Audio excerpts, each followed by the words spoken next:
ቺ ብቻ ናት የቀረችው እንዴ? ጀምራል መቅረጽ። ቆይ ጀምረናል አይደል? አውቶዝራማ መጽሐፍ ታትሞ ገበያ ላይ ውሏል እና አውቶዝራማ አንስተኝ እስቲ። አውቶዝራማ ይሄ ነው የልቦለድ ድርሰት የመጀመሪያ ስራዬ ነው በመጽሐፍ። ዩቲዩብ ላይ ያው የተለያዩ ቪዲዮዎች ስራ አይታችሁኛል፣ ግን በመጽሐፍ ስመጣ ይሄ የመጀመሪያው ነው። ለምን አሁን ጻፍኩት፣ እንዴት ታተመ ምናምን የሚለውን ደግሞ ታሪኩን በደንብ እነግራችኋለሁ። በጣም ኢንተረስቲንግ መጽሐፍ ነው። ለእኔ ስጽፈው በጣም ኢንጆይ ያደረኩት መጽሐፍ ነው። አንድ ትምህርት ቤት እየተማርኩ የሆነ ቦታ ነው እና እንዲህ ውጭ ሀገር ያለ ኦንላይን የመማርበት ቦታ ነበር እና ኤሴ እየጻፍን ለምንድን ነው የምትጽፉት የሚል ጥያቄ ተጠየቀ። ከዛ በኋላ ላይቭ ነበረ ዲስከሽኑ እና ያኔ የመለስኩትን ማስታወሰው አስተማሪው በጣም ስለገረመው ልንገራችሁ ብዬ። መጽሐፍ ሳይሆን መጽሐፍ ፐርሰናሊ ለእኔ በጣም ሪሊፍ የሚሰጠኝ ነገር ነው። ማለት እንደ ሂሊንግ ፕሮሰስ እንደ መዳኛ እንደ መፈወሻ የለም። በጣም ነው ልቤን የሚያሳርፈው እና ቁጭ ስል ስጽፍ በደንብ ሀሳቦችን ክሊር ያደርግልኛል። በደንብ አርቲኩሌት ማድረጋቸው ወይ ስናገር በትክክል ነገሮችን መግለጽ እንድችል በጣም ያግዘኛል። የሰው ልጅ ደግሞ ሞስት ዴንጀረስ ዌፐን በህይወቱ ሊኖረው የሚገባው ወይም እንዲኖረው የሚያስፈልገው አርቲኩሌት መሆን መቻል፣ ነገሮችን በትክክል መግለጽ መቻል፣ ሀሳባችሁ በትክክል መናገር መቻል። በጣም ይሄ ሞስት ዴንጀረስ የሚባለው መሳሪያ በህይወታችሁ ሊኖራችሁ የሚችለው ይሄ ነው እና ለእኔ አርቲኩሌት ለመሆን ሀሳቦቼን በትክክል ክሊር ለማድረግ ሊትሬቸር በቃ በጣም ትልቁ መሳሪያ ነው። ቁጭ ብዬ ስጽፍ ስነ ጽሁፍ ማለት ነው። ዝም ብሎ ጽሁፍ ብቻ ሳይሆን ስነ ጽሁፍ ደግሞ ሲሆን ይሄ ተቀምሞ የሚሰራ ነገር በጣም እወዳለሁ። ስነ ጽሁፍ እወዳለሁ። በአጠቃላይ ከስነ ጽሁፍ ቁጥር አንድ ደራሲ ብዬ የምጠራው ዶስቶየቭስኪ ነው። የዶስቶየቭስኪ ስራዎችን ለምንድን ነው የምወዳቸው መሰላችሁ? ግሬ ኤሪያ ነው የሚፈልገው። ብዙ ጊዜ ዶስቶየቭስኪ የሞራል ጥያቄ ያነሳባችኋል። ነገሮችን ባላያችሁበት መንገድ ያያል። ከዛ በወቅቱ ደግሞ በተለይ እሱ ይጽፍበት በነበረ ጊዜ አሁን ለምሳሌ ክራይም ኤንድ ፐኒሽመንትን ስታዩት በዛ ዘመን የነበረውን በጣም አግሊ የሚባል ድህነት እንዴት አድርጎ እንደሚገልጸው በጣም ይገርመኛል። ግን መግለጹ ብቻ ሳይሆን ስነ ጽሁፍ አንዱ ኳሊቲው ሀሳባችንን፣ አስተሳሰባችንን፣ ኖርማችንን ይዘን የመጣነውን ነገር ኮስችን እንድናደርግ ያደርገናል እና እዚህ መጽሐፍ ውስጥም በተለያየ አይነት አቀራረብ፣ በተለያየ አይነት አፕሮች እንደዚህ አይነት ነገሮችን ለማንሳት ሞክሬያለሁ በተቻለኝ አቅም ከሳይንስ፣ ከሳይኮሎጂ፣ ከፍልስፍና፣ ከታሪክ፣ ከሀገር ፍቅር፣ ከኢትዮጵያዊነት ከነዚህ አንግሎች የተውጣጡ ሀሳቦች ናቸው እዚህ መጽሐፍ ውስጥ ያለው። አሁን እንደዚህ ስላችሁ እንግዲህ አጫጭር ልቦለዶች ነው የሚመስለው፣ አይደለም። አውቶዝራማ 375 ገጽ ያለው መጽሐፍ ነው። አንድ ወጥ ልቦለድ ነው።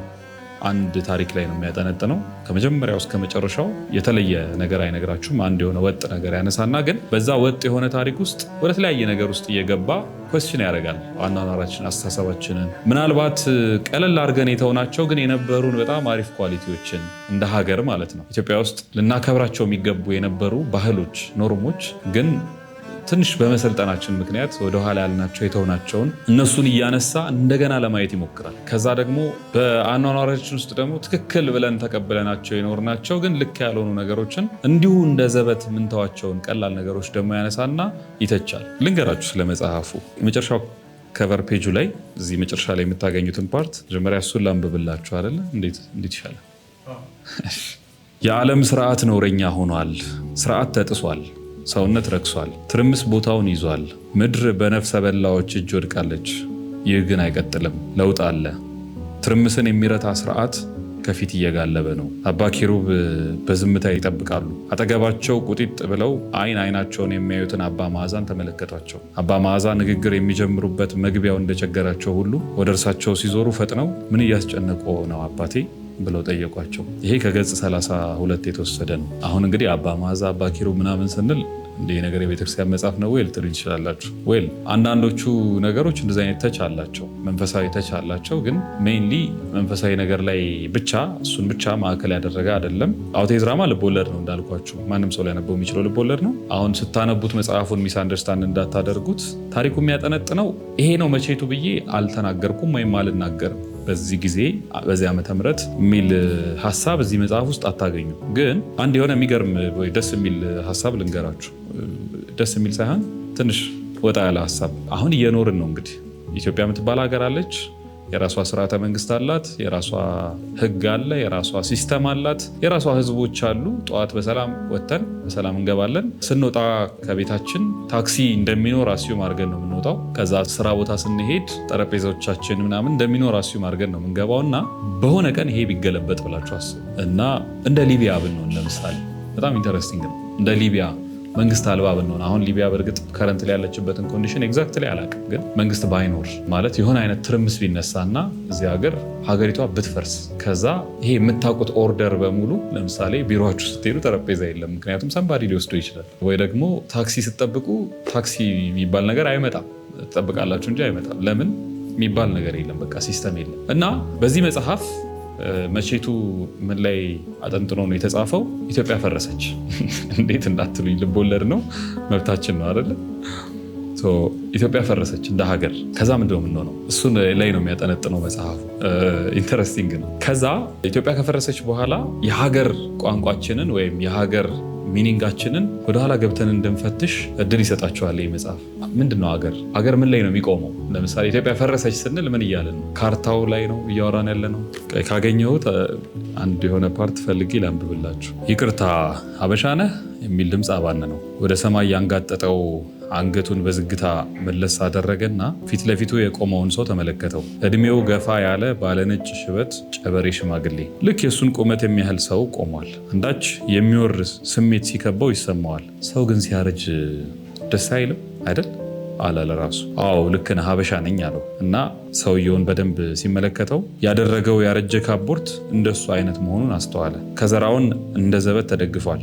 አያያዙ ግን እንዲያው ለነገሩ እንጂ የሚፈልገው አይመስልም። ሽማግሌው በስስት አይን ናዳብን እየተመለከተው ወጣትነት ደስ ይላል አይደል አለና መልሱን ሳይጠብቅ መጥቶ በዝግታ አጠገቡ ተቀመጠ። ይገርመሃል በርሚንጋም ከተማ ወደ 40 ምናምን ዓመት ኖሬያለሁ። ወጣትነቴ በዚች ከተማ ነው ያለቀው። እጁ እየተንቀጠቀጠ ነበር የሚያወራው። ከዘራው በእግሮቹ መሃል እንደ ዘበት ጣል አድርጎ ከቅዝቃዜው ጋር እየታገለ ይተርክለታል። አይኖቹ ከመሞጭሞጫቸው የተነሳ አሁንም መነጽሩን ከፍ እያደረገ በመሐረብ ጠረግ ያደርጋቸዋል። እንባም ነገር የተናነቀው ይመስላል። በልቡ የያዘው አንዳች ምስጢር ያለው ሽማግሌ ይመስል ቃላትን በጥንቃቄና በእርጋታ ይሰድራቸዋል። እርጅና ውበት ነው የሚያሳይ ነገር አለው። ናዳብ ግን አልወደደው። እርጅና ምንም የሚያምር ነገር የለውም ብሎ ነው የሚያስበው። ለሽማግሌ እኮ ክብር አለው፣ መሸምገል አይፈልግም እንጂ። ሽማግሌው እንደተቀመጠ ናዳብ እጁን ሰበሰበና ተስተካክሎ እጅ በደረት አድርጎ ሰውየውን ይመለከተው ገባ። ልብህ በአገርህ ተቀምጣ በሰው ሀገር እንደመባዘን ስቃይ የለም። አገሬ ናፍቃኛለች፣ ልሄድ እፈልጋለሁ። ሀገርህ አትናፍቅህም? ስንት ጊዜ ሆነ ከሄድክ? ትንሽ ቆየት ብያለሁ፣ ወደ 11 ዓመት ገደማ። አንተም ብሆን ብዬ ተመኘው፣ ብሄድ ብበር ወጣት ብሆን ሀገሬም ብዬ ወደ ተስፋይቱ ምድር ኢትዮጵያ ብመለስ ዳግም ይቅር ብላ እናት ብትሆነኝ። ኢትዮጵያ አትናፍቅህም? ሽማግሌው ስሜታዊ የሆነ እንባ ይተናነቀው ጀመር። ናዳብ ግራ ገባው። እንዲህ ከናፈቀ ታዲያ ለምን አትሄድም? ምን ያዘህ? ገንዘብ ነው ወይስ አንድ የሰራህ ወንጀል አለ አለው በተገርሞ የሰውየውን ሳግ እየታዘበ። ሰው ከዚች ኢትዮጵያ ከተባለች አገር ምን ቀረኝ ብሎ እንደሚመለስ አይገባው። ወዳጄ ኢትዮጵያ ስለናፈቀህ አትሄድባት፣ እናት ስለፈለግካት አትገኝም ብሎ ትዝ አለ። ናዳብ በትንሹ ፈገግ አለ እና ኢትዮጵያን በዲቪ ነው የሚኬደው ነው የምትለኝ? ወይ ታሪክ! ሽማግሌው በለሆሳስ አንሾካሾከ። ኢትዮጵያ ጠፍታለች። ምን? ሰውየውን በፈገግታ ተመለከተውና ጤንነቱን ተጠራጠረ። አዎ ኢትዮጵያ ጠፍታለች፣ ያቺ ቡዳ እናትህም ጠፍታለች፣ ምንም የለንም እያለ ይቀጥላል። ከዛ ኢትዮጵያ ጠፋች እንደ ሀገር የሚለው ሀሳብ በጣም አስጨናቂ ነው። መጽሐፉ የ7 ቀን ታሪክ ነው ማለት ገጸ ባህሪያቱ የሆነ አንድ ችግር ተፈጥሮ እሱን ችግር ሪዞልቭ ለማድረግ 7 ቀን ነው ያላቸው እና በዚች 7 ቀን ውስጥ አንድ ነገር ማድረግ አለባቸው። ችግሩ ምንድነው አልነገራችሁ እና 7ቱን ቀን መጽሐፉ ላይ እኔ አሃዱ፣ ክሌቱ፣ ሰለስቱ እያልኩኝ በግዕዝ ነው ያስቀመጥኩትና እስከ 7ቱ ድረስ በግዕዝ አስቀምጨዋለሁ። ግዕዝ ያው በቁጥር ደረጃ አሃዱ ብሎ ነው የሚጀምረው። አልቦ የሚባል ቁጥር የለውም። አልቦ ባዶ ምንም ስለሆነ ማለት ነው። አሃዱ 1 ነው። አልቦ ሲሆን 0 ነው የሚሆነው። እንደዛ ብሎ ይቀጥላል። አንዳንድ የኖርንባቸውን ወይም ልክ ብለን ያሰብናቸውን ሀሳቦችም ይፈትሻል። ለምሳሌ ከዚህ መጽሐፍ በጣም የምወደውን ፓርት ላንብብላችሁ። ማለት መጽሐፉን ሳነበው በጣም ደስ የሚለኝ የመጀመሪያው ሲጀምር 1 ብሎ ሲጀምር ገጽ 12 ላይ ነው የምታገኙት እና ሄርማ የሚባል ገጸ ባህሪ አለ። እሱን የምናስተዋውቅበት ክፍል ላይ ነው። ሄርማን ሳስተዋውቃችሁ ምን ብዬ ነው የምጀምረው? ላንብብላችሁና እንዴት ደስ እንደሚል ታዩታላችሁ። ደስ የሚለው ፍልሰታ ስለሆነ ነው። ዋይዘዌ እኔ ፍልሰታን በጣም ነው መወዳት። ከበዓል ሁሉ በተለይ ልጅ እያለን በቃ ትምህርት ተዘግቶ ከዛ የህፃናት የሚቆርቡበት በዓል ነው፣ ጾም ነው።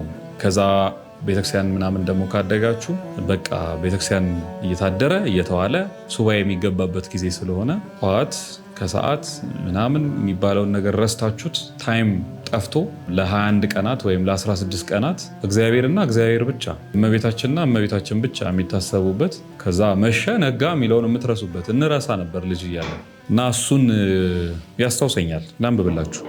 በፍልሰታ ከዋክብት እንደ ልቃቂት በተበተኑበት የጠራ የሌት ሰማይ በሌሊቱም እኩሌታ በእኩሌቱም ክፋይ ከበረድ ይልቅ የነጣ ከደመናትም በላይ የተቆለለ ቀጸላቸውን ጠምጥመው አጥንትን ሰርስሮ መቅኔን እንደሚያቀልጥ ያለ ጥዑም ዜማ እያንበለበሉ በዝግታ በተጎነበሱ ልክ የሚፈታ ጥንድ ድርባቸውን ጥለት በአልሎ ሕሊና ወደ ትከሻቸው እያስወነጨፉ ንኢ ሀቤ ኦ ድንግል ሆይ ወደ እኔ ነይ ከሚሉ ደባትር ጋር ሰዓታት ቆሟል። ሄርማ መቆም ከመተኛት የላቀ ከመቀመጥ ከፍ ያለ ከሐዋሪነት ያነሰ ግብር ነው። ዓለም በሙሉ በተኛበት ዓለምም ባይሆን በእኔ የጊዜ መስፈሪያ ጽልመት የተደፋባቸው ውሉደ አዳም በሚያንጎላዡበት፣ ሌባ ወደ ስርቂያው በሚሄድበት፣ ውሾች የሌባ ኮቴ ሰምተው በሚጮሁበት፣ ትኋኖች የደም ስር ፍለጋ በሚኳትኑበት፣ ሰካር መዘፈቂያ ቦይ በሚፈልግበት፣ ከ2 ቀን በኋላ ኪራይ የምትከፍል ሴተኛ አዳሪ አልሞላ ያላትን ቀሪ 300 ብር በምትቀምርበት፣ ልብ እፎይ ብሎ ድለቃውን በሚያረግብበት፣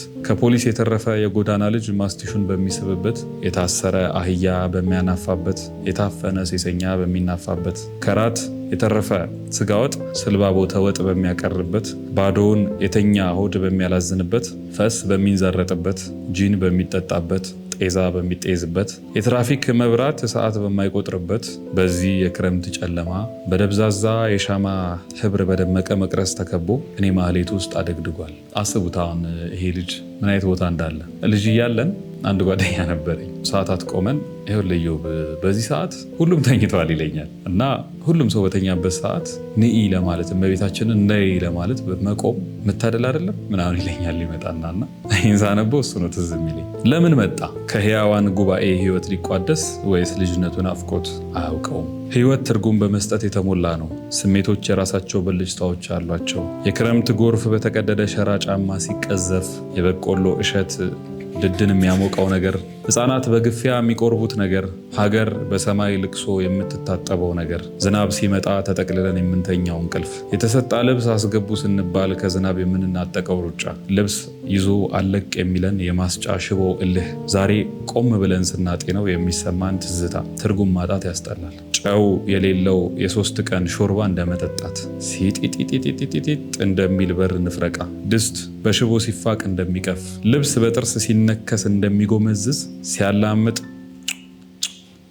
የሚል ድምፅ እንደሚያወጣ ዘጊ ልጅ ያለ ቅፈት በህይወቱ ረቧል። ፍልሰታን በዚህ ስሜት አያውቃት እያለ ይቀጥላል ብቻ እና ይህን ክፍል በጣም ወደዋለሁ። ለማንኛውም ዝም ብዬ አለፍ እያልኩ ላንብብላችሁ። አዲስ አበባ ዩኒቨርሲቲ የተማረ ሰው ካለ እስቲ ኮመንት ላይ ጻፉልኝ። አዲስ አበባ ዩኒቨርሲቲ በጣም ጎበዝ የታሪክ መምህራን አሉ እና ይሄ ቦታ የት እንደሆነ ያው ልብ ወለድ ውስጥ ታገኙታላችሁ። ግን ነፋሻማው ቀን የክፍሉን መስታወቶች ተዘግተው እንኳ አላሳረፋቸውም። እልፍ ባለ ቁጥር ያንጋጋቸዋል። የዩኒቨርሲቲው መማሪያ ክፍሎች በቂ ብርሃን የሚያገኙት በዛፎች የተከበቡ ናቸው። በረድፍ የተቀመጡት የታሪክ ተማሪዎች ፕሮጀክተሩ ላይ የሚታየውን ለመገልበጥ በፍጥነት ይጽፋሉ። የቴዎድሮስ ዓላማዎች ከየት መነጩ ይላል ርዕሱ። ፕሮፌሰር ሄርማ እየተንጎራደደ ያስረዳል። የካሳ ቴዎድሮስ የመሆን ህልም የጀመረው በዋናነት ግብጾች በወቅቱ ሱዳንን ወግተው አዳክመው በቀላሉ የእኛን ግዛቶች ለመያዝ እየተቃረቡ በነበረበት ወቅት ነው። ካሳ እስከ ደባርኪ ድረስ በመሄድ በወቅቱ ሱዳን ላይ ትልልቅ ካምፕና ወታደር የነበራቸውን ግብጾችን ለመውጋት ሞክረው ነበር። አንደኛ ቦታው በጣም ሩቅ በመሆኑ ያን ያህል ርቀት መግባታቸው፣ በዛ ላይም ግብጾቹ መምጣታቸውን ስለሰሙ ዘመናዊ መሳሪያዎችን ከጥሩ ምሽግ ጋር አመቻችተው ስለጠበቋቸው ተሸንፈው ተመለሱ። ፕሮጀክተሩ ላይ ያለውን ጽሑፍ አሳልፈውና ተማሪዎቹን ቃኛቸው። ከፊት ለፊት ሆኖ በንቃት የሚከታተለው ሳምናስ ማስታወሻ ደብተሩን ዘግቶ ጆሮዎቹን አሹሎ ይሰማል። ካሳ ከዚህ ሽንፈት በኋላ ነው የግብጾችን ጥንካሬና ቀጠናው ላይ ያለውን እንቅስቃሴ ሲመለከቱ ቋራ የተገደበው አእምሯቸው ኢትዮጵያን ከፍ ለማድረግ የተመኘው። በወቅቱ ራስ አሊ ከብሩ ከጎሹና ከውቤ ጋር በመሆን ካሳን ለማጥፋት ብዙ ቢሞክሩም ሳይሳካላቸው ቀርቷል። የካሳ ጦር በጉራምባና በደብረታቦር ያገኟቸው ድሎች በራሳቸው አቅም ሳይሆን በእግዚአብሔር እርዳታ እንደሆነ ማመን ጀመሩ። ራስ አሊን ለማሸነፍ 5 ዓመት የፈጀ ዝግጅት ሲያደርጉም ነበር። ፍካሬ ኢየሱስ ላይ ያለውን ትንቢት ለእርሳቸው እንደሆነ ማመናቸው ቀስ በቀስ በድርጊታቸው እየተገለጠ መጥቷል። ለዚህም ነው የቀደመውን ስርዓት በመከተል እንደ ፍካሬ ኢየሱስ የንግስና ስማቸውን ቴዎድሮስ ተብለው በወቅቱ የተሰደዱትን ጳጳስ አባ ገሪማን አስመጥተው እንቅስቃሴ የጀመሩት። ፍካሬ ኢየሱስ የመጨረሻውን ዘመን ከማቴዎስ ወንጌልና ከዮሐንስ ራእይ እያጣቀሰ የሚተነትን አነስተኛ መጽሐፍ ሲሆን ከዓለም ፍጻሜ በፊት በኢትዮጵያ ቴዎድሮስ የተባለ ንጉስ እንደሚነግስና ሀገሪቱን ሰላም አድርጎ ነብርና ፍየል በአንድ ላይ እንደሚጫወቱ የሚያትት መጽሐፍ ነው አለ።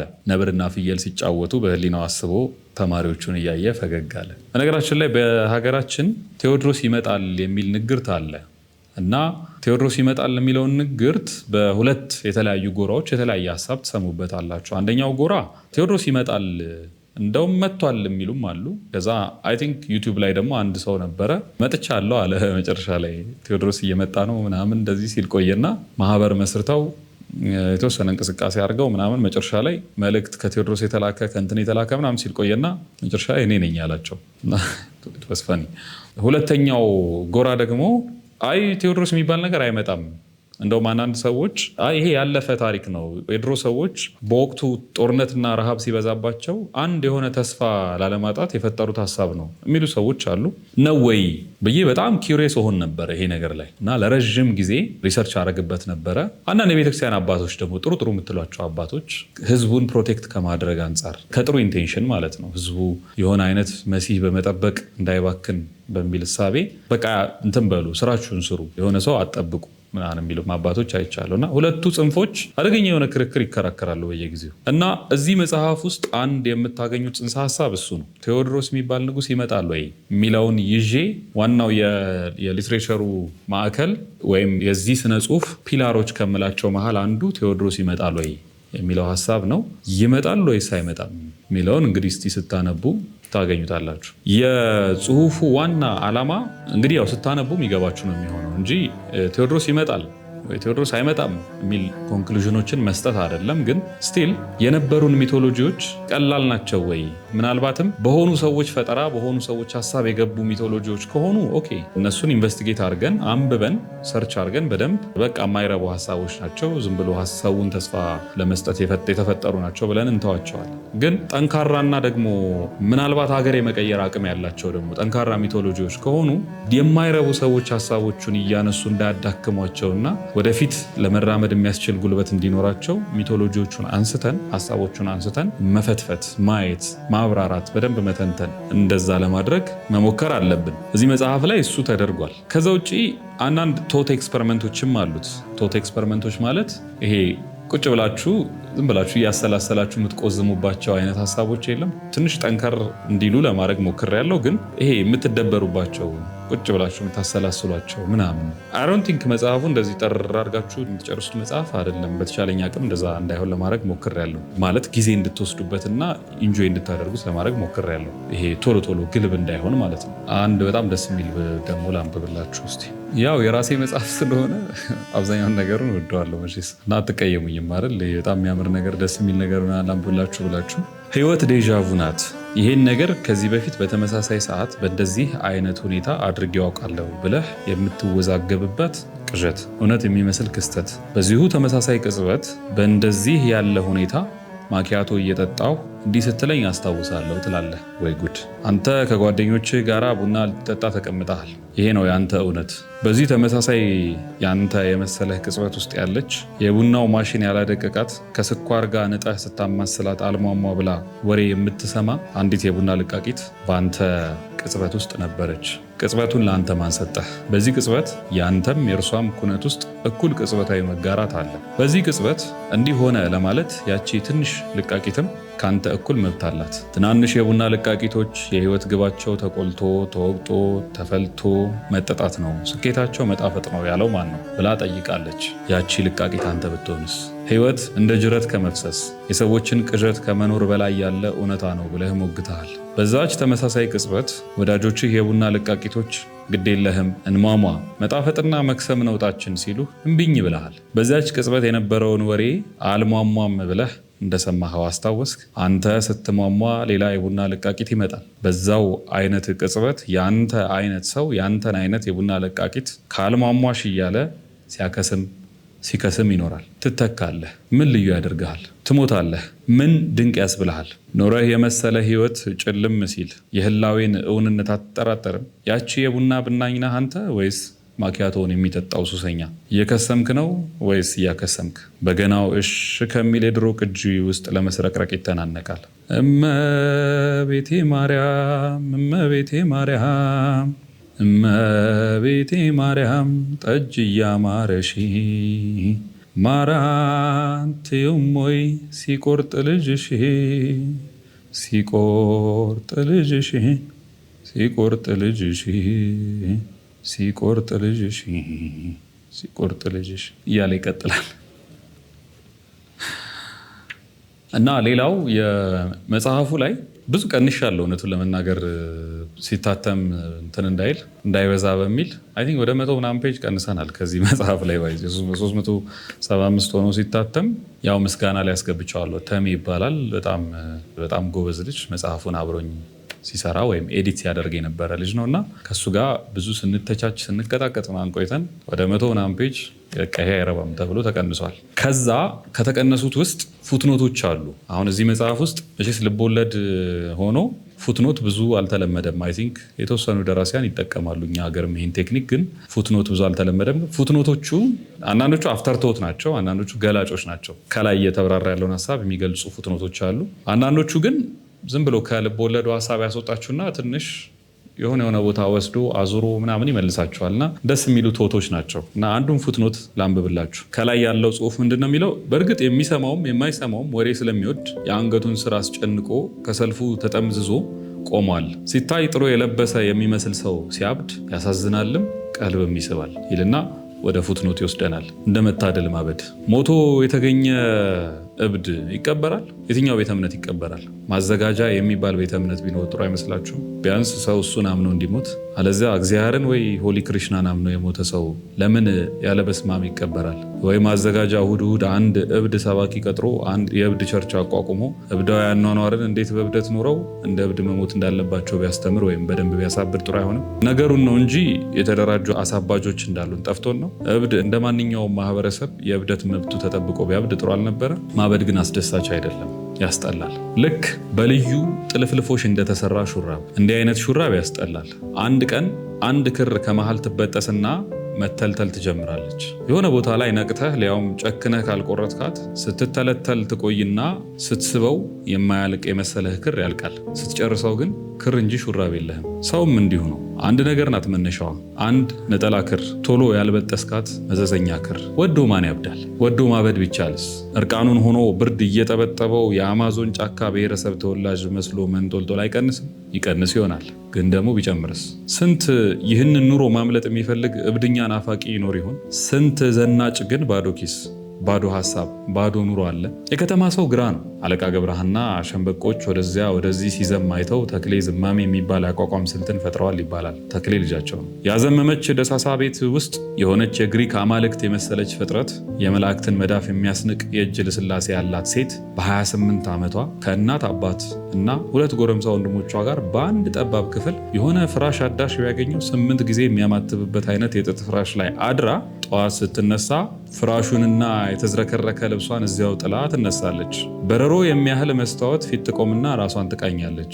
ይህ መስታወት በደርግ ዘመን ወታደሮች ቤታቸውን ሲፈትሹ ወድቆ ስብርብሩ ከወጣበት ሽርፍራፊ አባቷ ጠጋግኖ የሰቀለው ነው። ትዋብ ትኳልና አንዲት ቪክቶሪያ የተባለች ፈረንጅ በምስጢር ነስንሳው የወንዶችን አፍንጫ የምትበሳበትን የምስጢር ሽቱ የወር አስቤዛቸውን በሚችል ብር ገዝታ ፊቷን በተለያዩ ብሩሾች ነካ አድርጋ ፀጉሯን ካስያዘችበት የእናቷ ሻሽ ከፈታች በኋላ ለጠረን ሌላ የፀጉር ሽቶ ነስንሳ ስታበቃ የእጅ የእግር ጥፍሮቿን በቀለም አስጊጣ የቤታቸውን የብረት በር ዝገት ግን እንዳላየ ስትወጣ ብትመለከት አትደነቅ። የቤትህ ገመና ያንተ ነው። የውጭው ግን መቼስ አንዴ ተሰጥቷል። ከዚህ ውጫዊ ቅምጥልነት ጀርባ ግን አንድ ያልታበሰ እንባ አለ። አምጪ በተባለች ቁጥር ከየት እንደምታመጣ የማይታዘንላት ባለ ላስቲክ ጫማ ከርታታ እናት አለች። የሰው ፊት አይታም ቢሆን ቤቷ እስካሁን ቢያዘነብል እንጂ አልወደቀም። ልመና ያሳፍራል። በመጦሪያ ዕድሜ ግን ከሞት ማነሱ። ስለምታፍር ከሰፈሯ ርቃ ትሄዳለች። ነጠላዋ እንዳዘገዘቀች የሰው አይን እንዳያያት ጨለማ ቦታ መርጣ በዚያ የሚያልፉትን ትማጸናለች። አንዳንዴም ዱርዮች በጨለማ የለመነችውን ብር እየነጠቋት እንባ ብቻ ይዛ ትመለሳለች። ሞት የሚናፍቃትም ጊዜ አለ። የተገነባችበት ሰብዕና ራስን ለማጥፋት አይሆንም። እብድ ስታይ ግን ከልቧ ትቀናለች። እንዲያው ታድሉ እያለች ትቀናለች። ዙሪያችን ሁሉ በውሰት ፈገግታ፣ በብድር ሳቅ ተሞልቶ ግራ ገብቶናል። አጠገባችን ራሱን የሚያጠፋ ሰው ቆሞ ግን የመታነቂያውን ገመድ እጁን ወደኋላ አድርጎ ስለሚቋጥረው ለመፍታት አፍታ አናገኝም። ልክ ሲሞት ውይ ሞተ እኮ የሚል ሀረግ ላይ ነው የምንባንነው። ያበደውስ ታድሎ፣ እንደመታደል ያበደ ታድሎ ምናምን የሚል እንደዚህ አይነት አፍተርቶት የሚመስሉ እንትኖች አሉት። ከልብ ወለዱ ውጪ ነው። አሁን ይሄ ምንም ከሀሳቡ ከእንትኑ ከዋናው ሀሳብ ጋር ብዙ አይገናኝም። ግን መሀል ላይ የሆነ ቦታ ይወስዳችሁና እንደዚህ አይነት ታሪክ ይነግራችኋል። ከዛ ሳይንስ ምናምን የምትወዱ አሁን ኳንተም ፊዚክስ ምናምን የምትወዱ ከሆነ አሉ የሆኑ ብቻ እንደዚህ ወጣ ያሉ ነገሮች መሀል ላይ ግብት ይላሉ። ለምሳሌ ጊዜ። አሁን ጊዜ እንዴት ነው የምትረዱት? ጊዜ ቀጥ ያለ መስመር ነው ወይስ ክብ ነው? ምን ይመስላችኋል? ያው መቼስ ዛሬ ነገ ከነገ ወዲያ እያልን ነው የምንኖራል። ወደኋላ ተመልሰን አንኖርም አይደል? ግን ምናልባት ቢሆንስ፣ ወደኋላ ተመልሰን የምንኖር ቢሆንስ? ሀሳቡን ላሳያችሁ እንደሚመስል። ከነገ የመጣ ሰው ዛሬን ቢቀይረውስ ነገ ምን ይሆናል? እጣ ፈንታ በጥቂት ማስተካከያ ይቃናል ማለት ነው። የተጻፈልንን የ40 ቀን እድል ዘመን የፈቀደለት ተሻግሮ መጥቶ መሰረዝ፣ መደለዝ፣ መፋቅና እንደገና መጻፍ ይችላል። ትናንት ነው ወይ? ትናንትን ለማግኘት ወደኋላ ነው ወደፊት ነው የሚካሄደው? ብቻ ወዴትም ይኪድ በጊዜ ሀዲድ እንሂድ። ጊዜ ሀዲድ ነው። ጊዜ ሀዲድ ነው ወይ? ቀጥ ያለ መስመር ባይሆንስ? ክብ ቢሆንስ? ምን ሊል እንደሚችል ገምቱ። ቀጣይ ለምሳሌ በጊዜ ወደኋላ ሄጄ አያቶቼን አገኘሁና አባትና እናቴን ከመውለዳቸው በፊት ቀድሜ ገደልኳቸው እንበል። አያቶቼ ከሞቱ አባትና እናቴ አይወለዱ ማለት ነው። እነሱ ከሌሉ እኔ አልወለድም። እኔ ካልተወለድኩ ወደኋላ መጥቼ አያቴን እንዴት ገደልኩ? ቆይ ግን ያ ማለት ካልተወለድኩ አያቴን አልገልም ማለት ነው። አያቴን ካልገደልኩ እናትና አባቴ ይወለዳሉ። እነሱ ከተወለዱ እኔ ይወለዳለሁ። እኔ ከተወለድኩ አያቴን እገላለሁ። ሽክርክሪቱ ክብ አይመስልም? ምናልባት ጊዜ አየር ላይ ተወርውሮ እንደሚሽከረከር ሳንቲም ቢሆንስ? አየር ላይ ተወርውሮ የሚሽከረከር ሳንቲም ዘውድ ነው ወይስ ጎፈር? ይሄ ስትጫወቱ አለ አይደል? ዘውድ ጎፈር ምናምን አልተጫወታችሁ ልጅ ያላችሁ? ምናልባት እየተሽከረከረ የሚኖር ቢሆን እዛው ወረወራችሁት ግራቪቲ ባይኖርና ዝም ብሎ የሚሽከረከር ቢሆን ምንድን ነው የሚሆነው? ዘውድ ነው ጎፈር ነው የሚሆነው? በአንድ ጊዜ ዘውድም ጎፈርም ነው አይደል? አያቴ ሞቷል ወይስ ኖሯል? በአንድ ጊዜ ሁለቱም ላይ ቢገኝስ? ይሄ የኳንተም ፊዚክስ ሀሳብ ነው። ባይዘዌ እዛው መጽሐፉ ላይ በደንብ ይነግራቸዋል። ኤኒዌይስ መጽሐፉ እንደዚህ ነው። አንድ መጠቅለያ ሀሳብ ብቻ ልንገራችሁና ከዛ ከመጽሐፉ ማነበውን አቆማለሁ። ስለ ሀገር አላነበብኩላችሁም። ኦኬ። ስለ ሀገር የሚናገር ወይም ስለ ስልጣኔ ሁለት ሰዎች የተከራከሩበት ቦታ ላይ ዝም ብዬ የተወሰነ ላንብብላችሁ። የታላቁ ረዝል ጎዳናዎች ከምሽቱ 1 ሰዓት ላይ ቀዝቀዝ ማለት ጀማምረዋል። የለንደን ግርማ ሞገስ የተላበሱ ኪነ ህንፃዎች ልክ እንደ ቄንጠኛ ስኒ በወጉ ተሰድረው ከተማውን የህንፃ ጫካ አስመስለውታል። ጫካ ከተማ ግን ሲሰለጥን ጫካ የማይኖረው ለምንድን ነው? አንዳንድ ስልጡን ሀገር ላይ ይሄ አባባል አይሰራም። እግር እስኪ ቀጥን ተጉዞ የማይጨርሱት ጫካ ከተማ መሀል ያላቸው ሀገራት አሉ። ለንደን የትርምስ ከተማ ናት። የታላቋ ብሪታንያ ማዕከል፣ ለሰው ልጅ ታሪክና ስልጣኔ መዘከሪያነት የተሰራ የብሪቲሽ ሚውዚየም መገኛ። በነገራችን ላይ ብሪቲሽ ሚውዚየም ማለት እኔ እንደ ሽማግሌ ሙዚየም ወዳለሁ። በጣም ብዙ ሙዚየም ዞሬ አይቻለሁ። በጣም ብዙ ሀገር፣ አውሮፓ ብዙ ሀገር ገብቻለሁ። አሜሪካ ያሉ ሙዚየሞች ሳይቀር አይቻለሁ። እንደውም አንድ በጣም ማየት የምፈልገው የጥቁሮችን ታሪክ የሚዘክር እነ ኦባማ የሰሩት ሙዚየም አለ። እንደውም ከጎበኘሁት ቪዲዮ ሰራላችኋለሁ እሱን በደንብ። ግን ይሄ ሙዚየም ምናምን አያለው እና ብሪቲሽ ሚውዚየም ስገባ በጣም ነው የገረመኝ። እዛ ያለው የኢትዮጵያ ታሪክ በጣም ገርሞኛል። አንዳንዱን ታሪክ እኛ አሁን የማናውቀው ነገር አለ እዛ ያለ፣ ግን ኦርዲነሪ አበሻ ብትጠይቁት የማያውቀው። እዚህ ደግሞ ተራ ብለን ንቀናቸው የተውናቸው ነገሮች፣ ለምሳሌ ድሮ ልጅ እያለን ተረት ጦጢትና አንበሳ ምናምን ተብሎ የተነገረን እዛ የሚጎበኝ የሆነ ታሪክ ተሰርቶለት ቁጭ ብሏል። ባይዘው የሆነ ቀን ወይ ቪዲዮ ላይ ያሳያቸው ይሆናል። እና የኢትዮጵያ ታሪክ ብቻ ሳይሆን መላው አፍሪካ፣ ኤዥያ፣ አውሮፓ ይሄ ኖርዲኮች ይሄ የኖርስ ስልጣኔ ምናምን የሚባለው ሜሶፖታሚያ፣ ባቢሎን በቃ የቀራቸው ነገር የለም። የግብፅ እንትኖች እነዚህ መሚዎች ሬሳ ሳጥኖቹ የነገስታቱ ምናምን የሬሳ ሳጥን መሚዎች የሚባሉት ማለት ነው። እነሱ እኔ ግብፅ ምን እንደቀራ አላውቅም። በጣም ብዙ ነው ያለው እና ስለ ብሪቲሽ ሚውዚየም በደንብ ብሪቲሽ ሚውዚየም ፓርት ኦፍ ዘ ስቶሪ ነው እዚህ መጽሐፍ ላይ ብቻ ስለ ሀገር የተከራከሩበትን አይደለ ልናወራ የመጣ ነው። ዝም ብዬ አላነብላችሁም። የሆነ ቦታ ገብቼ ቀጥልላችኋለሁ። አባ መዓዛ ሙዚየሙንና አካባቢውን በደንብ ስለሚያውቁት በዚህን ያህል ዘመን ቆይታቸው እንኳ ብዙ ለውጥ ባለማስተዋላቸው ተደነቁ።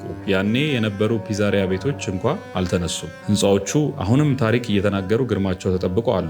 ሌላው ቢቀር እዚህ የተቀመጡበት ቦታ ጋር ያሉት ዛፎች ሳይቀር ቅጠል ካረገፋቸው ውጪ ከነሙሉ ክብራቸው አሉ። በመጣ ቁጥር የሚንድ ስርዓት የላቸውም።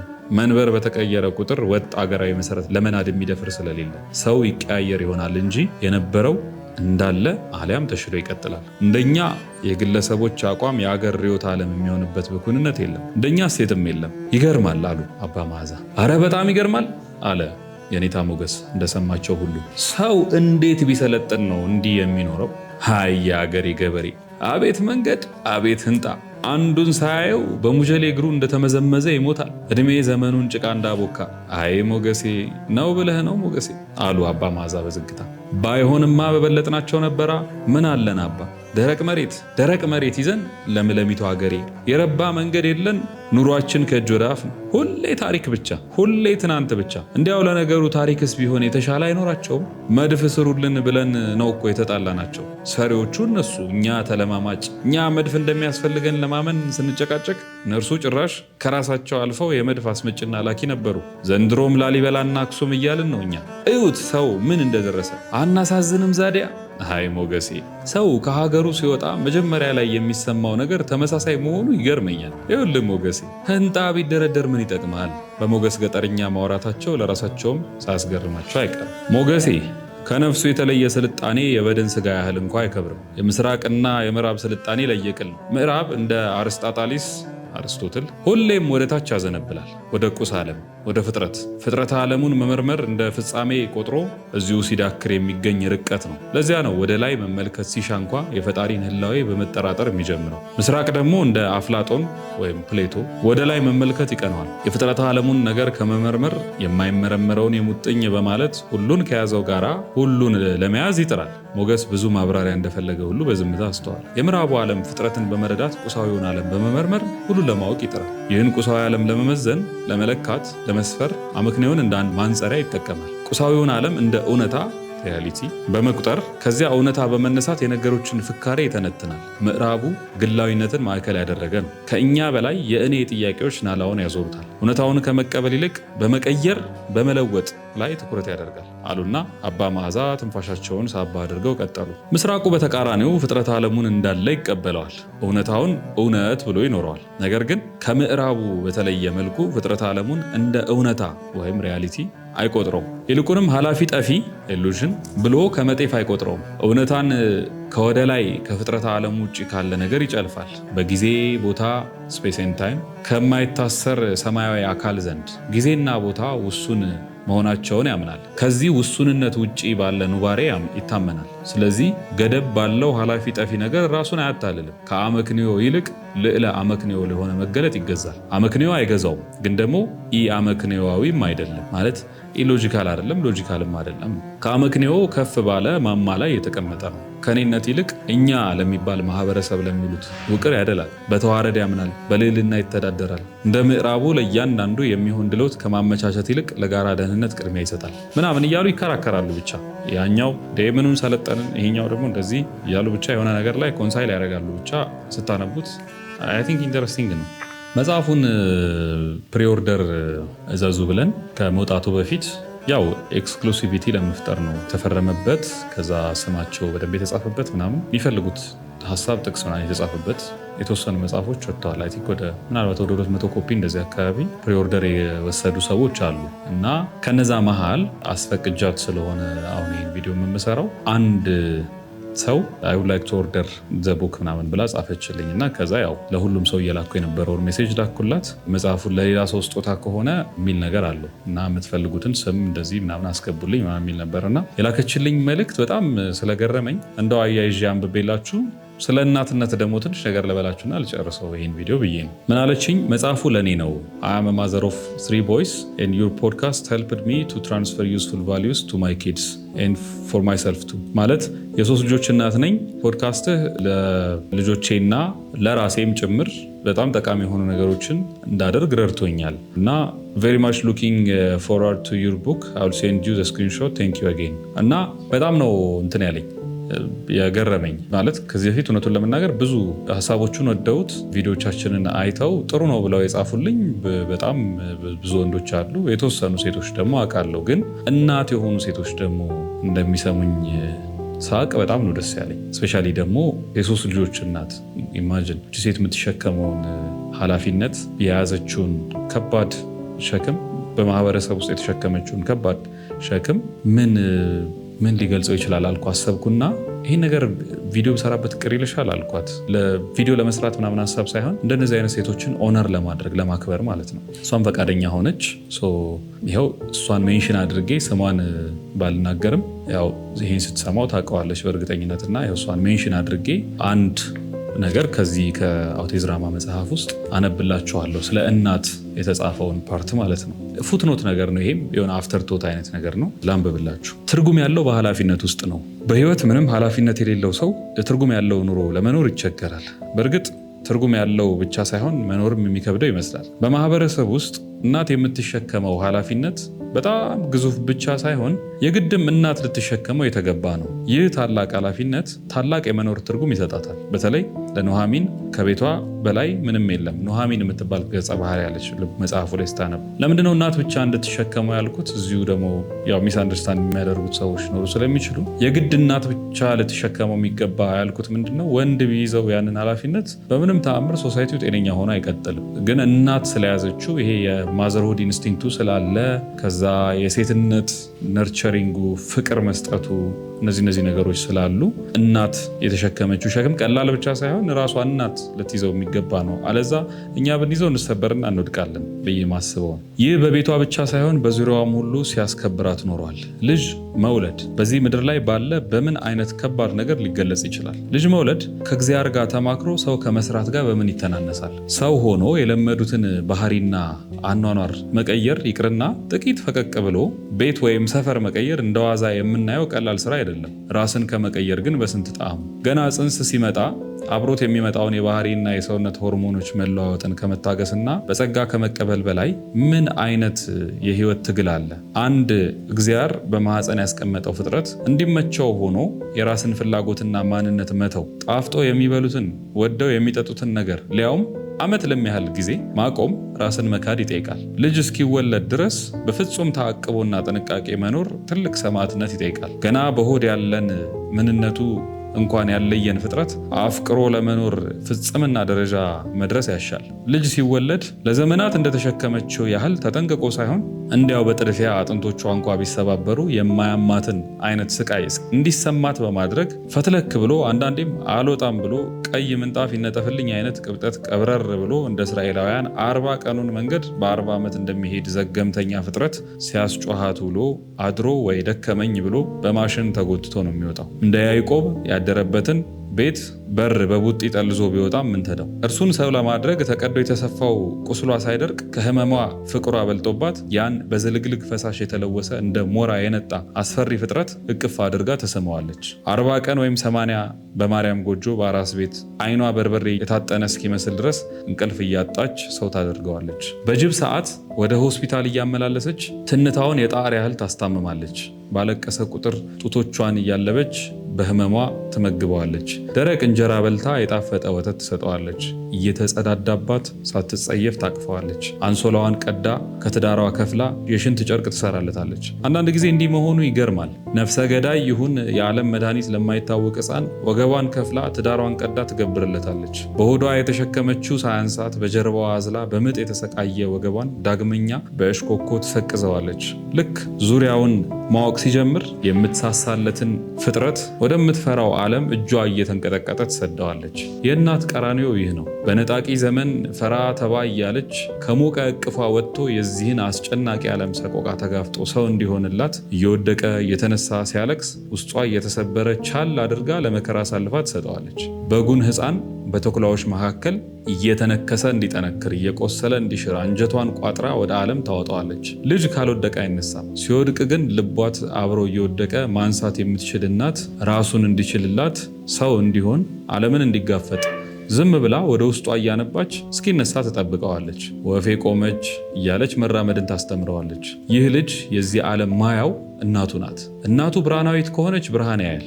ነገው እጇ ላይ ነው። ሰው አድርጋ ባትሰራው ቅጣቷን ልጁም ቤተሰቡም ማህበረሰብም ይከፍላታል። የዚህ ውጤት የሚታየው ነገሩ ከአንድ እናት ወደ ሁለት ሲያድግ፣ ሁለት በትክክል ያልተገሩ ጓደኛሞች ሲኖሩ፣ እነርሱ ደግሞ እነርሱን የመሰሉ ሰዎች ሲያገኙ፣ ወደ ማህበረሰብ ሲያድግ፣ አንድ ያልናት እናት በዝታ እንደርሷ ያሉ 2 ቢሊዮን እናቶች ሲኖሩ ከነዚህ የሚገኙ 2.2 ቢሊዮን በላይ ህፃናት የተቀረጹበት መንገድ በእያንዳንዳችን ህይወት ውስጥ የሚያመጣው ለውጥ ውጤቱ መጥፎም ጥሩም ሲሆን ነው። በአንድ ዘመን ያሉ እናቶች በሙሉ የተቀደሰ ማንነት ቢኖራቸውና በዚያ መንገድ ልጆቻቸውን ወልደው ቢያሳድጉ ዓለም እንዴት ያለች ገነት ትሆን ነበር?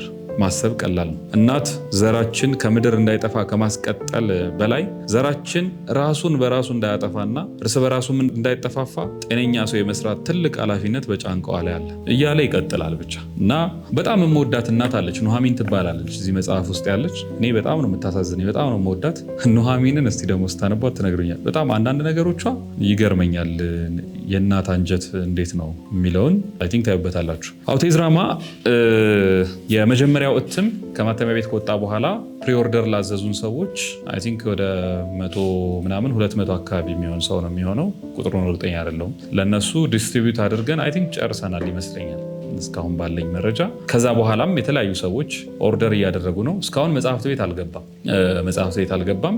በጣም ቅርብ ላይ የሚያቆኝ የነበሩ የመጽሐፍት ቤት ሰዎች አሉ፣ እንደዚህ የተወሰነ ፍሬ ገዝተው የወሰዱ። ከዛ ውጭ ግን መጽሐፍት ቤት አላስገባ ነው። ስለዚህ የትኛውን መጽሐፍት ቤት አሁን ብትሄዱ አታገኙትም። ይሄን ያደረግንበት ምክንያቱ ትንሽ ኮፒ ስለሆነ የታተመው እና መጽሐፍት ቤት አንዴ ብናስገባውና ቢጠፋ እንደገና ሌላ እስኪታተም ምናምን ሌላ ሜስ ነው የሚሆነው እና አንደኛው እሱ ነው። ሁለተኛ የመጀመሪያ እትም ስለሆነ ትንሽም ኮፒ ስለሆነ ያለው እቺን ትንሽ ኮፒ ብናከብራችሁና እናንተን ኦነር አድርገን እስካሁን ድረስ ሚዲያውን ስትከታተሉ የቆያችሁ ሊትሬቸር የምትወዱ ማንበብ የምትፈልጉ ሰዎች በሙሉ እኔንም የምትከታተሉኝ ሀሳቦቼን የምትገዙ ሰዎች እናንተን በማክበር ለምሳሌ ያላችሁ በተለይ አዲስ አበባ ከሆነ ያላችሁበት ቦታ ድረስ ብናመጣላችሁስ ብለን አሰብን እና ፉሊ ኦቶሜትድ የሆነ ሲስተም ሰራን።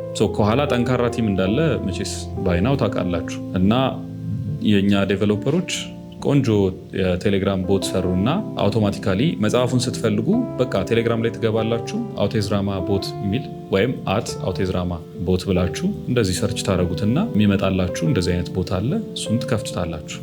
ስትከፍቱት እዛው ላይ የምትገዙትን መጽሐፍ ብዛት ይጠይቃችኋል። 1ም 10ም ግዙ፣ 100ም 1 ፍሬም ግዙ፣ ያላችሁበት እናመጣለን። ከዛ 1 ሚሊዮን ወይ 10 ሚሊዮን ኦርደር ስታደርጉ እነዚህን መጽሐፎች በምን አድራሻ እናደርስላችሁ ብሎ አድራሻ ይጠይቃችኋል። ያላችሁበትን ሰፈር፣ ስልክ ቁጥራችሁ ምናምን ትሞሉለታላችሁ። ከዛ ፔይ ስትሉት ወደ ቴሌብር ወደ ፔመንት ኦፕሽኖች ይወስዳቸዋል። 4 ፔመንት ሲስተሞች አሉ። ብዙ ሰው የሚጠቀመው ከረንትሊ ቴሌብር ነው፣ ግን የትኛውንም መጠቀም ትችላላችሁ። እዩዋቸውና ቴሌብር ከሆነ የምትጠቀሙት ለምሳሌ ቴሌብር ላይ እዛው ስለሚከፍትላችሁ ስልክ ቁጥራችሁን ታስገባላችሁ። አደራችሁን ስልካችሁ የቴሌግራም አካውንታችሁን የከፈታችሁበት ስልክና ቴሌብር የምትጠቀሙበት ስልክ ተመሳሳይ ቢሆን ለሴኪሪቲ ምናምን ቦቱ ስለሚቸገር ተመሳሳይ ቢሆን ጥሩ ነው፣ እንዳያስቸግራችሁ ማለት ነው። ካስቸገራችሁ እዛው ሰፖርት ስላለ ሄልፕ የሚለውን ነቅታችሁ እኛን ኮንታክት አድርጉን፣ ወይም ኢዮብ ኃይሌ 1 የሚል የቴሌግራም አካውንት አለ። እሱ ላይ ግቡና ኮንታክት አድርጉኝ። ሰንባዲ ኮንታክት ያደርጋችኋል እዛ ላይ። ስለዚህ ቦቱ ላይ ፔይ የሚለውን ስትነኩ ቁጥራችሁን አስገቡ ይላችኋል። ቁጥራችሁን ታስገባላችሁ። አውቶማቲካሊ ፔመንቱ ይፈጸምና ለእኛ ኦርደር ይደርሰናል ማለት ነው። ፔመንቱ ካልተፈጸመ ኦርደር አይገባልንም። ኦርደሩ እንደገባ በ24 ሰዓት ውስጥ እስከ 48 ሰዓት ባለው ሬንጅ ውስጥ በተሻለን አቅም ያላችሁበት ድረስ መጽሐፉን ይዘንላችሁ እንመጣለን። ይሄ ሜይንሊ በዋናነት እናንተን ከማክበር የመጣ ወይም ከዛ የተነሳ ሀሳብ ነው። የመጀመሪያ እትም ስለሆነ የመጀመሪያው እትም ላይ መጀመሪያ አሁን በኋላ ሚዲያው ላይ ተወርቶ መጽሐፉ ጥሩ ነው ወይ ደግሞ መጽሐፉ አይረባም ምናምን ተብሎ ያኔ ለምሳሌ ጥሩ ነው ተባለ እንበልና ያኔ የሚገዙን ሰዎች ኦኬ የፐብሊኩን ምስክርነት ሰምተው ምናምን ነው የሚገዙት። ግን የመጀመሪያውን እትም የመጀመሪያዎቹን ኮፒዎች የሚገዙን ሰዎች ግን እኔን አምነው ስለሆነ እየገዙ ያሉት ወይም ደግሞ እኔን ለመርዳት ለማገዝ ለማበረታታት ጻፍ በደንብ እንደዚህ ለማለት ስለሆነ እያደረጉ ያሉት ይህንን ኤፈርታችሁን ጥረታችሁን ለማክበር በቃ ደስ ብሎኝ ነው ያለምንም ተጨማሪ ክፍያ። መጽሐፉ ዋጋው 650 ብር ነው። ከአገር ውጭ ላላችሁ ሰዎች ደግሞ በየሀገሩ የተለያየ ዋጋ አለው፣ እሱን እንነግራችኋለን። ለጊዜው ለንደን ያላችሁ ሰዎች ለንደን በጣም ጥቂት ኮፒ አይ ቲንክ አንድ 10 ኮፒ ምናምን ደርሷል። ስለዚህ ለንደን ያላችሁ ሰዎች ኮመንት ላይ ጻፉልንና ወይ ኮንታክት አድርጉንና መጽሐፉ ያለበትን ቦታ እንጠቁማችኋለን፣ ሄዳችሁ ትወስዳላችሁ። ሌሎች ከተማዎች ላይ አሜሪካ ላይ በየሁሉም ስቴት እንዴት አድርገን እናዳርስ ብለን እያሰብን ነው። ሌሎችም ሀገራት ላይ እንደዚሁ ሀሳቦች አሉ። ምናልባት አማዞን ላይም ለማውጣት እናስባለን። ግን የመጀመሪያው እትም ለዚህ ሁሉ አይበቃንም። ስለዚህ የመጀመሪያውን እትም እንጨርስና ፕሮባብሊ እነዚህን በደንብ እንመጣባቸዋለን። ስለዚህ መጽሐፉን የምትፈልጉ ሰዎች አሁንም በዚህ የቴሌግራም አድራሻ እየገባችሁ ዘዙን፣ ያላችሁበት እንዳልኳችሁ እናመጣላችኋለን። ይህን ይመስላል። በዚህ ሁሉ ልፋት፣ በዚህ ሁሉ ስራ፣ በዚህ ሁሉ ጉዞ ውስጥ ዙሪያ የነበራችሁ ሰዎች ያው ራሳችሁ ታውቃላችሁና እጅግ በጣም አመሰግናለሁ። አውቴዝራማ በአጭሩ ይህን ትመስላለች። የምትወዱት መጽሐፍ እንደሚሆን ተስፋ አደርጋለሁ። አንብቡትና ደግሞ ፈርዘር ዲስከስ እናደርጋለን። አንዳንድ የሚያከራክሩ ምናምን ሀሳቦች ለማስገባት ሞክሬያለሁ እንድንከራከርባቸው። አንዳንድ ቶት ፕሮቮኪንግ የሆኑ ትንሽ ሸንቆጥ ላደርጋችሁ የምፈልግባቸውን ሀሳቦች አንስቻለሁ እና በደንብ ፈርዘር እንነጋገርበታለን። እሱን ምናልባት ደግሞ አንድ የሆነ ኢቨንት ካዘጋጀን የመጽሐፍ ምረቃው ይኖራል። ግን ከመጽሐፍ ምረቃው በፊት ምናልባት የሆነ አንድ ኢቨንት እየታሰበ ስለሆነ እዛም ላይ ተገኝታችሁ ሀሳቦቻችሁን ምናምን እንድታጋሩን መጽሐፉ ቀድሞ እንዲነበብ ስለተፈለገ ነው። አሁን መጀመሪያ ከምረቃ ከምን በፊት እየበተና ያለ ነው። ስለዚህ ቆንጆ ልቦለድ የናፈቃችሁ ሰዎች ወይም ቆንጆ ልቦለድ ካነበባችሁ የቆያችሁ ሰዎች አይ ቲንክ ጥሩ ልቦለድ ነው ብዬ አስባለሁ። እንደው ለጉራ ለምናምን እንዳይሆንብኝ አንብቡትና እንነጋገራለን። ጸሐፊዎች ደግሞ እስቲ ይሄ ሀሳብ አልተመቸኝም፣ ይሄ ሀሳብ አሪፍ ነው፣ ይሄ ሀሳብ እንዲህ ቢሆን ምናምን እያላችሁም አስተያየታችሁን ለግሱን። መጨረሻ ላይ የመጽሐፍ ፕሮሰሱ በጣም ረዥም ጊዜ ነው የፈጀውና ኤዲቲንግም ላይ ብዙ ለፍተናል። ግን አንዳንዴ የፎንት መቀያየር የሚያመጣው ኢረር ስላለ ምናልባት መጽሐፉን ስታነቡ የምታገኙት የፊደል ስህተት ካለ፣ የቃላት ስህተት ካለ ወይ የሀሳብ ስህተት ካለ እንግዲህ ከሆዲው ይቅርታ ጠይቃለሁ። እያረማችሁ አንብቡልን ለማለት ነው። ያገኛችሁትን ስህተት ግን ሰጀስት አድርጉንና በቀጣዩ እትም ላይ ኢምፕሩቭ አድርገን አሻሽለን በጥሩ ሁኔታ እንዲታተም እናደርጋለን። እግዚአብሔር ይስጥልኝ።